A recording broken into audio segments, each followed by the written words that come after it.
आंदोलकांना आता ताब्यात घेण्यात येत आहे, आंदोलकांची धरपकड करण्यात येत आहे। पोलिसांनी आता असं कारण दिलेलं आहे, ज्या ठिकाणावरून हा मोर्चा मार्गस्थ होणार होता ते ठिकाण संवेदनशील होतं, ठिकाण मोर्चाचा मार्ग बदलण्याची विनंती करण्यात आलेली होती, पण आंदोलक या मार्गावर ठाम होते।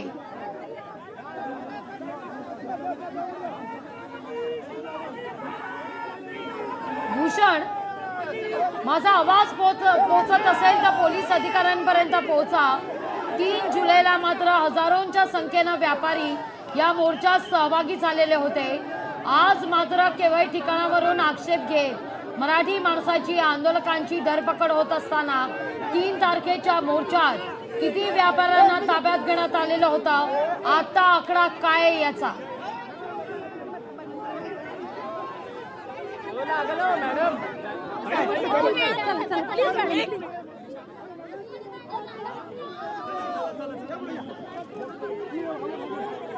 भूषण, माझा आवाज पोहोचतोय तुमच्यापर्यंत?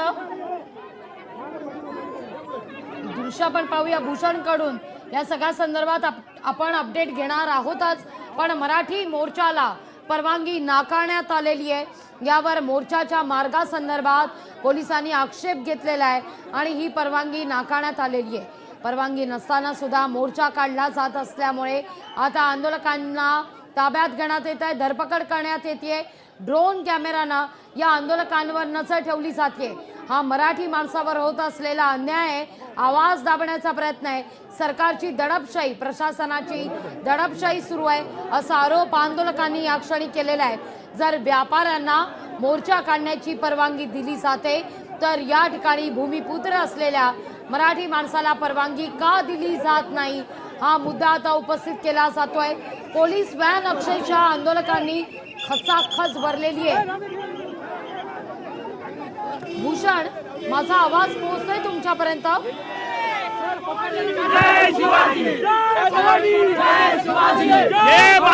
हे मराठी माणसाचं सरकार नाहीये, हे मराठी माणसाचं सरकार नाहीये, हे मराठी माणसाचं सरकार नाही असा आरोप होतोय। भूषण, माझा आवाज पोहोचतोय तुमच्यापर्यंत? नक्कीच नक्कीच आम्ही सध्या इथं काहीसा आपला तणाव पाहायला मिळत आहे।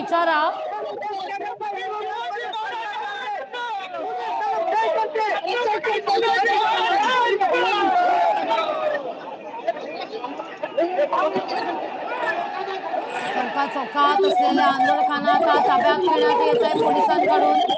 इतका बंदोबस्त या ठिकाणी ठेवण्यात आलेला आहे, पण 3 तारखेला ज्यावेळी मोर्चा निघालेला होता त्यावेळी मात्र त्या मोर्चाला परवानगी देण्यात आली।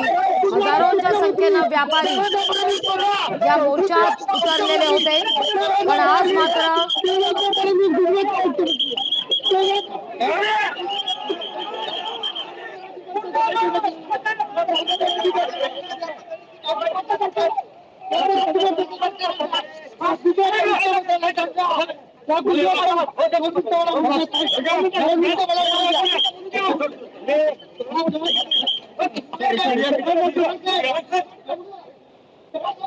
प्रश्न आहे की इंटरव्ह्यू देणं पण गुन्हा आहे का? पोलीस म्हणतात की या जागेवर आक्षेप होता, इथून मोर्चा सुरू करू नका असं पोलिसांनी कळवलं होतं, मात्र मोर्चेकरी ऐकले नाही असं पोलिसांचं म्हणणं आहे। पण आता जर नॉर्मल मराठी माणूसही जर मोर्चा फक्त बघण्यासाठी आलाय आणि जसं इंटरव्ह्यू देतोय किंवा तुम्ही काही प्रश्न विचारताय त्याची उत्तरं जर देतोय तरी त्यांना पकडलं जातंय। म्हणजे आता आम्ही फक्त बघायला आलोय की काय चालू आहे आणि त्या घटनेवरही पकडलं जातं, तर म्हणजे हे काय आहे? हे लोकशाही आहे की काही दडपशाही आहे ते समजत नाही आम्हाला। अन्याय वाटतोय का? कारण 3 तारखेला झाला मोर्चा, त्याला परवानगी दिली होती, तेव्हा मोर्चा झाला, पार पडला, त्यानंतर आज परवानगी नाकारली आहे। त्यांना परवानगी दिली असं तुम्ही सांगतायत आता त्यांनी, आणि आता साहेबांनी सांगितलं की त्यांना ही परवानगी नव्हती। हो, आता हेच समजायचं की त्यांना होती की नव्हती आणि त्या लोकांना किती लोकांना पार पडला त्यांचा ना। हा, आणि त्यामध्ये आता साहेबांनी सांगितलं की त्यांना पकडलं, तर किती लोकांना पकडलं हे पण कळलं पाहिजे, कारण की आपल्या लोकांना पकडताना दिसतंय। त्यावेळी असं काही चित्र नव्हतं मीरा भाईंदरमध्ये आणि आज आपल्या लोकांना पकडतायत, तर ते चित्र उभं राहिलंय आता। तर हे काय की कन्फ्युजन आहे। दादा काय सांगाल, तुम्ही सकाळपासून इथे आला होतात आणि भूषण, मोर्चासाठी तुम्ही इथे भूषण. उपस्थित होतात, मात्र आता धरपकड सुरू आहे, अनेकांना ताब्यात घेतलेलं आहे. भूषण, माझा आता आवाज तुम्हाला सांगायचं तुमच्यापर्यंत पहिलं पोहोचत म्हणजे असेल? आम्हाला आमच्या भाषेसाठी भांडायला लागतंय, काय करू म्हणजे काय बोलायचं त्याच्यावर हेच कळत नाही.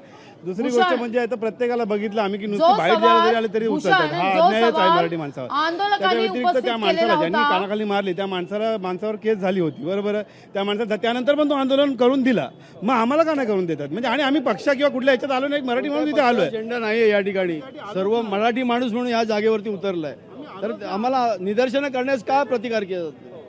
पोलिसांचं असं म्हणणं आहे की हे भूषण. या ठिकाणावर आक्षेप होता, इथून मोर्चा काढू नका असं म्हणतात. हो हो हे बघा, मराठी माणूस आहे तो आता कुठे उभा राहील ते सांगता येत नाही. प्रत्येक जण आपल्या मी पुण्यावरून आलोय, मी शेतकरी आहे.